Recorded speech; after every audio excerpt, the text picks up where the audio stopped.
Machegni nyakwara makajuang kamoro ma intiere arwakie chenro mar Migago ka wabro keloni weche matimre pacho kae ka bende wabro dhi achiel kachiel kendo watudre kod jafwambo marwa mantiere e kar dak ma Embakasi Judy kobro nyisowa gigo matimre ka aluore kod chenro mar konyo gigo maneo wang' e kar dak ma Embakasi gi jogo bende mano yudo hinyruok mopogore Joyce Oduor bro tudre kodwa achiel kachiel mondo nyiso ni to chala nade e kar dak ma Embakasi. To mokwongo magi e weche momiyo pek odiochieng'ni ma kawuono.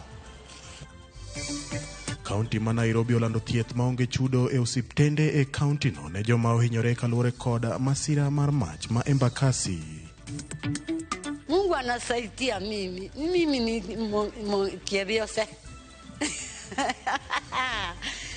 Investigations were not properly carried to show that she actually participated even in the concealing the evidence in this matter. Do makisio loko ng'eto manegimiyo da Baby Sagini mar twe higni 5 kendo koro weye thuolo. Kaunti ma Migori koro kaso okenge mag gayo landruok tuo nyaldiema ma umuoche piny libamba ma Tanzania.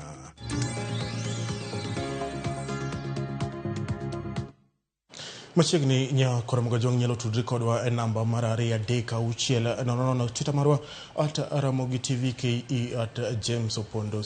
Machegni inga en James Opondo. Piny owacho ochako timo nonro ewi gima ne okelo muoch mar mach moweyo ji 3 kowito ngimagi kod mamoko mathoth kod hinyruok mag mach. Jawach lo piny owacho Isaac Mwaura osebedo gi kambi mar gas e kar dak gino mowacho ni en e tok chik kendo weg kembego ibiro kawnegi okang' mar chiko. Medo ni piny owacho biro chwalo sir mar omenda mar dweche 2 ne jogo moyudo lal e masira no. Serikali ikiungana pamoja na mashirika haya itahakikisha kwamba kuna matibabu katika hospitali zetu za umma.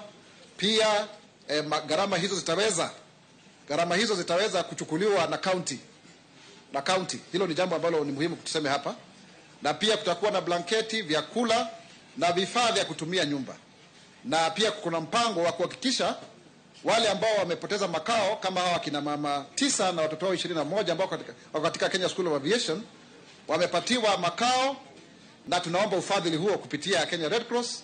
Na pia Kenya Red Cross iko tayari, shirika la Msalaba Mwekundu, kupatiana shilingi 6,000 kila mwezi kwa miezi 2-3 hivi ili watu waweze kujimudu kama ni mambo ya kodi na kadhalika. Those who are supposed to take care of these incidences, if IPRA had actually denied the license, they compromise those who are supposed to oversight them. So there is no denial in that, because if IPRA never gave the license, then somebody must have slept on their job. So let's leave that to the investigative authorities, and even EACC needs to come on board on this, so that those who maybe were corrupted, and now we have lost lives and property, can be answerable. So I think that is as simple as that, said Olale. They must be held culpable. Nyakwara makajuang kaka na singo ni Joyce Oduor ni kar dak ma Embakasi kendo bro tudre kode kuom thuolo machuok. Kata kamano ka wadhi nyime yudo ni doho makisio wito oko ng'eto mane gimiyo da Baby Sagini mane twe kuom higni 5 kuom ketho mar ne golo oko wenge Sagini dwe mar 12 higa mar 2022. Jang'ad buche e doho no Waweru Kiari wacho ni tok neno kendo neno mane ochwalo oyudo ni Rael Nyakirari ne ok otenore kod ketho no. Medo ni Rael ma jagidi 80 no winjo ochwal kaka janeno mar piny owacho. Kilmare Kerosi Ondieko opwoyo ng'eto no.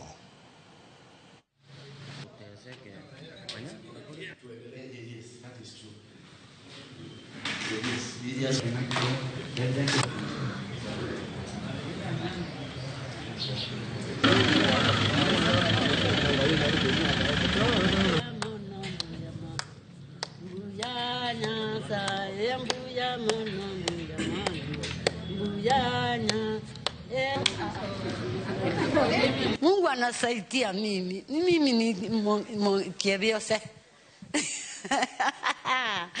Mimi naenda nyumba yangu, mimi hakuna kitu Si mimi peke yake nyumba yangu. Hakuna mtoto, si mtoto, hii ni mchukuu, ni yangu. Mungu anatoa nyumba ya chera. Asante, anakoka saiti. So as you can see, the lady is happy after having been acquitted of the charges of grievous harm leveled against her. The court has today come out clear and said that there was no evidence at all against the accused person. One of the witnesses alluded to the fact that she assisted the principal offenders after they had finished to conceal evidence. But even that one, the court has said that the investigations were not properly carried to show that she actually participated even in concealing the evidence in this matter. Kawadugo e boma ma Nairobi, ni riwruoge ariyo mosebedo ka tayo tije chukdar mag kembe mag ji giwegi mano Kenya Security Industrial Association kata KSIA kod Protective and Safety Association of Kenya oseo dwaro mar director mar bad migawo mar piny owacho mosebedo ka gayo tije chukdar kuom miyogi siema mar ndalo 7 mar medo chukdar ma pacho ka osara kalore gi jakoma mar Kisa Rico Keyo. Dwaro mar chulo chukdar omenda matin mogik mar shillings 30,000 ok nyalre wirani dwaro makamano ok lure gi chike matayo bad migawo mar PSR. Okeyo bende okwedo jatend migawo mochung'ne arita Kithure Kindiki mondo okwayo jatend migawo no mondo odonjie wachni mondo okaw ondamo mager ne Fazul Mohamed kalore gi wacho weche ma ok otenre e chik, wach mamiyo koro giluor ni lesenda margi mag tich inyalo magi maonge e chik manochako migawo motiyone miluongo ni Private Security Regulatory Authority, migawo mar rito wach mar chukdar e piny Kenya ka. Omiyo wawacho ne jatend migawo mar arita kwe miluongo ni Ngire Kithure Abraham Kindiki ni mondo donj e wach ni mondo kao ondamo mar chwat ne migosi Fazul waonge wach gi chik bede to teko e chik mar Kenya mar wacho osara monego chul chukdar en teko mantie e lwedo mar jatelo mar migawo mar chiwo tije nyadendi Florence Bore. Jodak kaachiel kod jolok ohala e genga paya ma Magongo mainland od bura ma Changamwe Mombasa ne obago ng'anyo mamuol ka gibuono mar chungo chenro mar gedo mar paya no ma gikoni en bang' piny owacho rem chopo singo mar chulo gi omenda bang' kane gisedar e alwora no mar chiwo thuolo ne gedo mar paya no ma sani iyaro gi ywak ni kata bang' chiwo oboke duto mane idwaro kaachiel kod yawo account mag benki mondo mi ochulgi no otamore chopo e wang'e chakre higa mar 2018. Gidone piny owacho ochiwnegi ler kadiponi nitiere lokruok mane oketi ni mar nyaka sani onge ng'ama loso kodgi e wach moramora motenore kod chudo mage. Mwaka wa 2018 tulikuja tukapewa notices za kwamba hizi biashara zetu zitaathirika na tukapewa makaratasi tukasaini ya pesa na tukaambiwa tufungue account number tukapeana hizo vitu zote, lakini kufikia leo hii 2024 hakuna kitu tumeona. So tetesi zetu tuauliza, hii account tulifungua na hii notice ambayo tulipewa tukasaini makaratasi ya fidia, hiyo pesa ilienda kwa account ya nani? Watu wameathirika wengi, over those years wamefilisika kwa sababu huwezi weka mali kwa duka hujui itavunjwa lini. Tarehe 29 ndio tuliletewa notice. Na hiyo tarehe 29 ndio barabara iliweza kuvunjwa, watu wakavunjiwa vibanda vyao, na hapa ndio tegemeo, hapa ndio huwa tunaangalia mkate wetu wa kila siku. Tulikuwa tumeahidiwa ya kwamba tutalipwa, lakini kufikia saa hii kutokea 2018 mpaka leo hatujawahi lipwa. Sisi hatuna shida na maendeleo, hatupingi maendeleo, lakini tungeitwa tukaambiwa kumekuwa na mabadiliko, vile kulikuwa kumepangwa, hakuna malipo ama kuna MBCD, tukaelezewa kila kitu. Nya kuna mgojonga da kawiyo ma adundo kapoko kawiyo neno temorukai leoni rastas agenda kan tire mapera fam wachoni oneno chenro mar Migago kaen koda mamane Dina goniro kamano kuom kete mana e wang' jowi mari mar Ramogi nyakore mogo juang' kaka ne bende nasingo ni wabro twak kod leno marwa kata jafwambo marwa Joyce Oduor ka entiere Embakasi mana wabro timo ka waduogo mondo mi wachala mar gino manyotimre otieno manyoro bang' kambi moro maogo tach e loso gas ka gas no mocho otieno ma piny orugodo kawuono ka ji mathoth oyudo hinyruok ka ji adek bende nyakore mogo juang' iwacho ni owito ngimagi. Kik idhi mabor nikech pod wantiere e chenro mar Migago.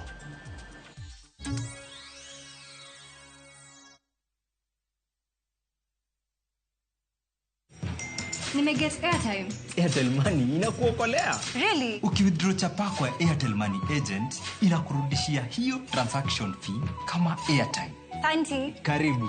Airtel Money makes your life kidogo better.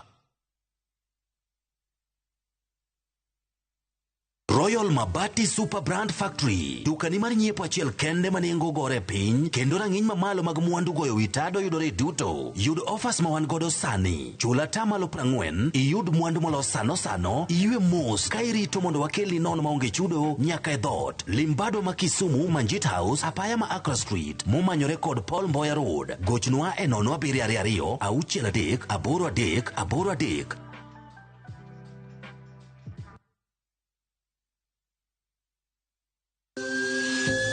Ikrini wuoth makende mar puonjruok weche thieth kod rito ngima ji. Nitie gik moko mwanyalo timo mondo mi wageng' tuoni. Kochakore kar yeng'o nyaka kuonde thieth. Kiki mwony yath mora kapok daktari opuodho. Wabiro wuoyo gi ji e yo mabiro mulo chunyi kendo miyo pachi yawre. Awuoyo about cerebral palsy.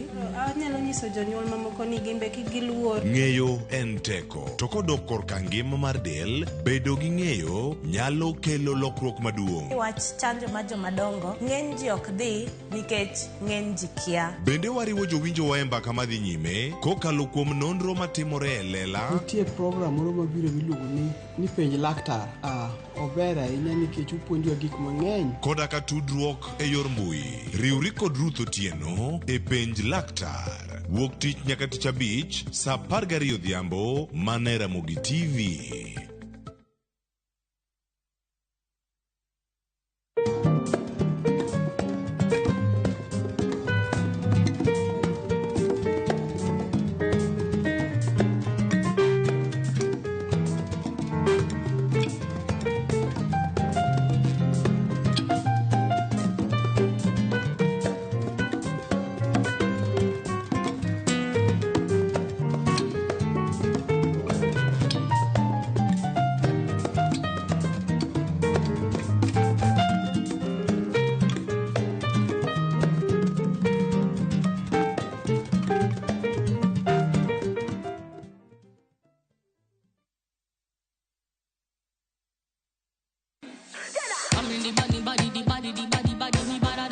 Kickby, winj mit mar thum kendo imiel radar.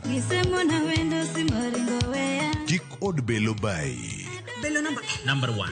Gi twak mamulo rowere gi oganda duto. Ka in gi nyako ma tiyo, oneno mbele mayot moloyo nyako ma okusomo. Wakelo ni jongolo mopogore opogore. Mane mbak ndalo chakre wuok tich nyaka tich abich saa 8 odiochieng'. Mane Ramogi TV.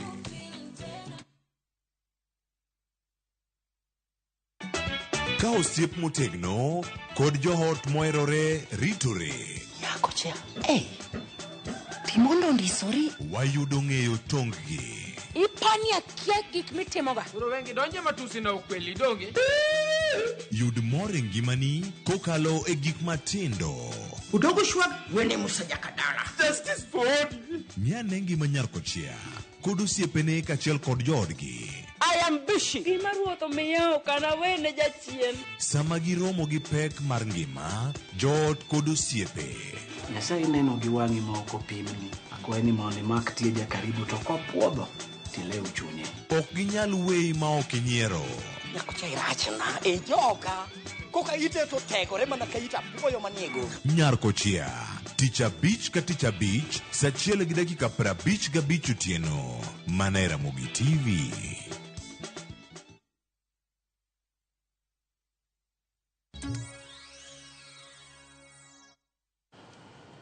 Machiegni kendo nya kwa Ramogi. Migawo mar thieth e kaunti ma Migori ogolo siema ne jodak ma Isebania mondo orang lergi kaluwore kod muoche mar tuo nyaldiema e piny libamba ma Tanzania ma otimore bang' jal moro yudo tuo nyaldiema kanodhi e liel e piny no. Jatend migawo mar thieth ma kaunti ma Migori Julius Nyerere wacho ni gisechako timo nonro ka gitemo yudo jago manyalo bedo ni oseyudo tuo no. Nyerere onyiso jodak ma Isebania mondo med tang' ne lergi to kendo giwere gi chiemo mitedo e bath ndara mondo oga landruok tuo no.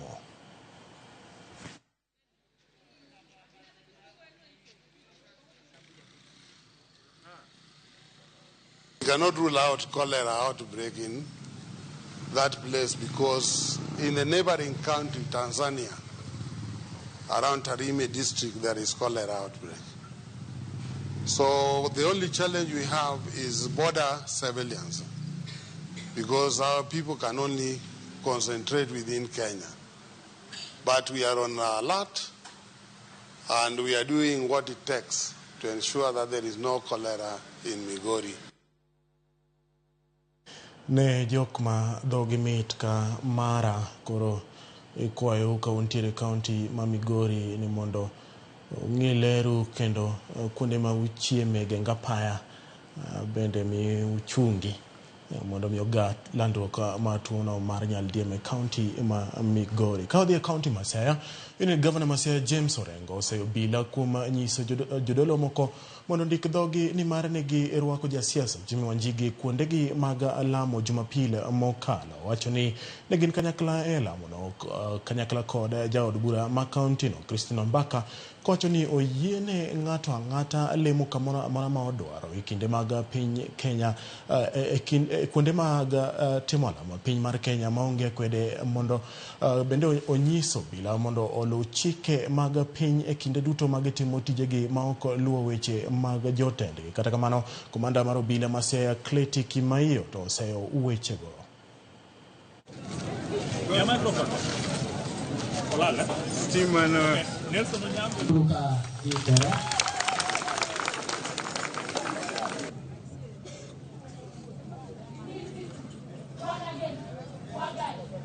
Kandicha doge jokudhi mara ina nijika ama ukwe kama mpaka ni daktari kanda lokinya temuno kwa luo ma bishop wesonga ni kane wuon marotho wasonga sijeyo no wabiro yiko wasonga sijeyo ka togol mamo tamo Jaramogi no close to tamo achenga neko no close to tamo rengo no close Mijo game no hayo gulmama kaneno uwe koro jamono kero gulmama go nana no kakuro biro owitgi yoko to jomanyen koro don omiyo ng'ama wuotho gulmama koso yieri kaka jatelo kaka Orengo kaka oyierani ana wuotho kuom jopiny okadwa ni ng'at moro rita. The police usually go there to maintain law and order and to preserve the peace, and also if there are any criminal activity, they are there to investigate that crime which happens or may happen. And also they are there to collect criminal intelligence. We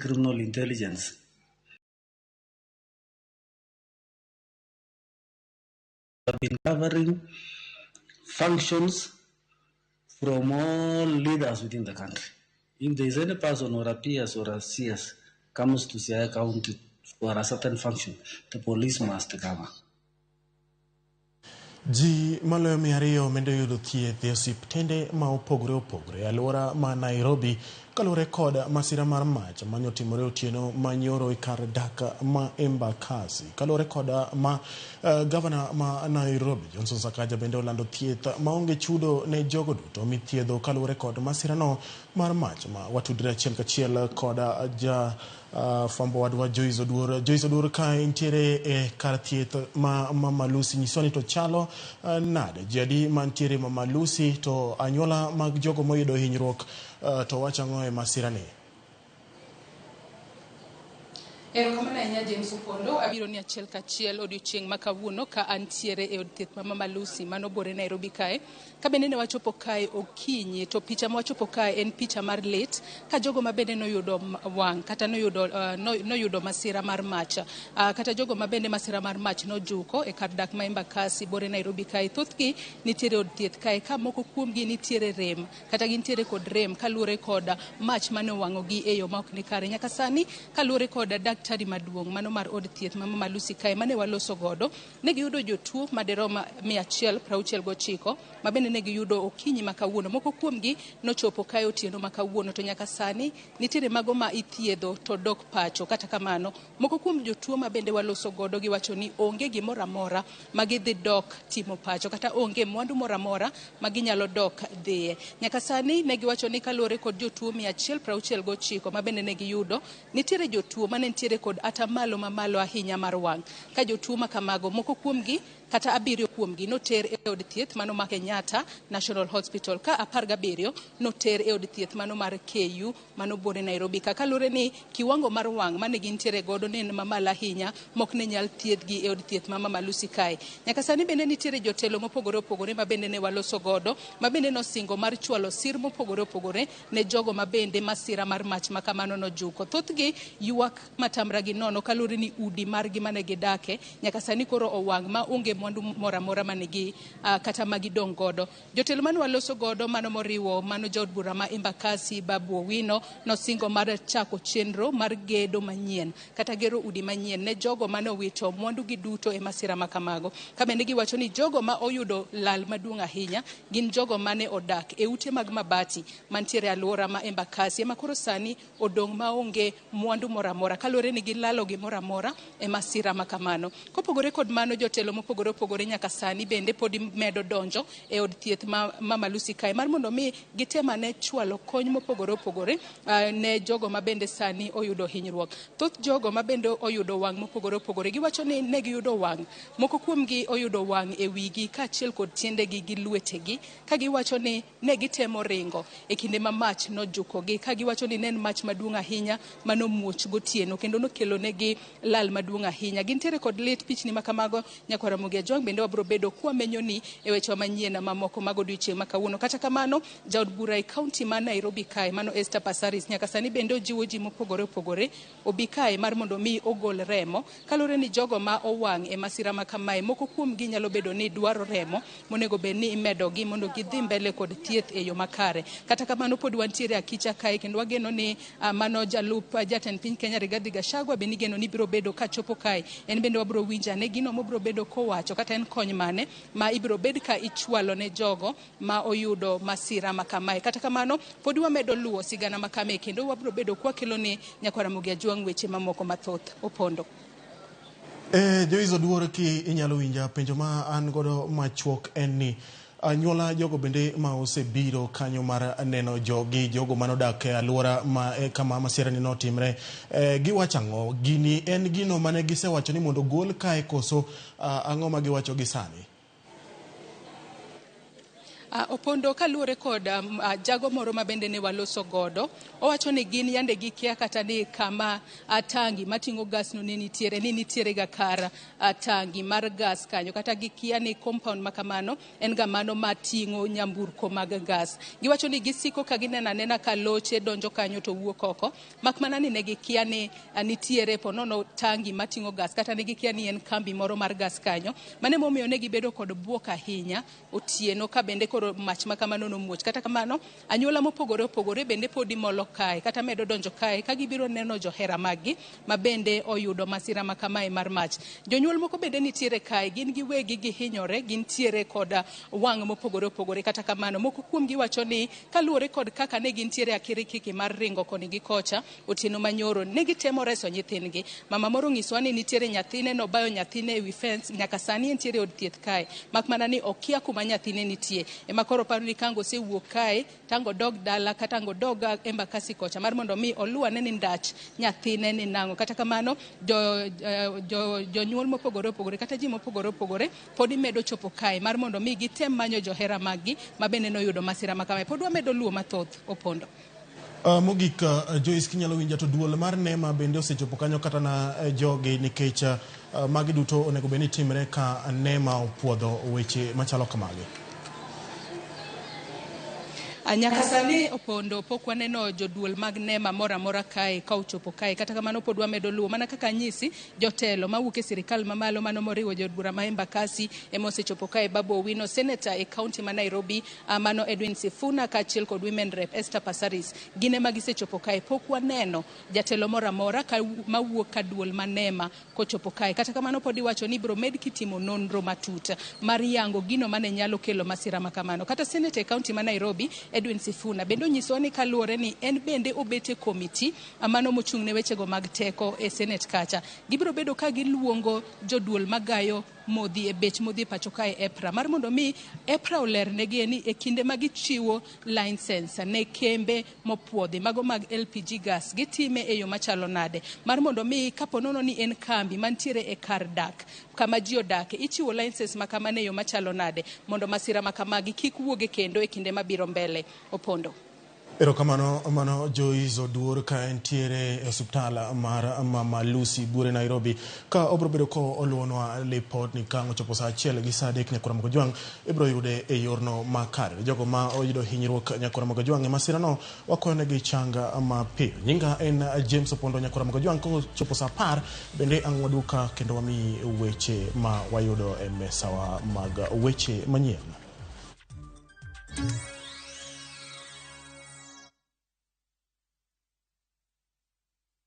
Ladies and gentlemen, a momentous celebration is here. Citizen Digital proudly marks its 2nd anniversary with an incredible milestone. We've made history. Citizen Digital is the first channel to soar past 2 billion views on YouTube. Not just that, we stand tall with the highest number of YouTube subscribers in Kenya. Join us in this phenomenal celebration of achievement, innovation, and incredible support from you, our viewers. Thank you, Kenya, for making Citizen Digital the #1 app for your news, entertainment, and a great deal of engaging content. Nimeget airtime. Airtel Money inakuokolea. Really? Ukiwithdraw chapa kwa Airtel Money agent inakurudishia hiyo transaction fee kama airtime. Auntie. Karibu. Airtel Money makes your life kidogo better.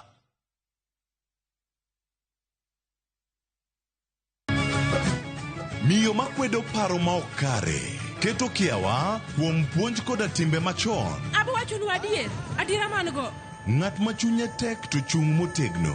Ber ahinya ka ng'ato chung gadier kata ka diera mochung godo no boterelo. To gik musiko timore ngimane miyo bedo gi kuyo kod penjo mang'eny. En ang'o marach kodi? Penje kamano ketho gimoro amora.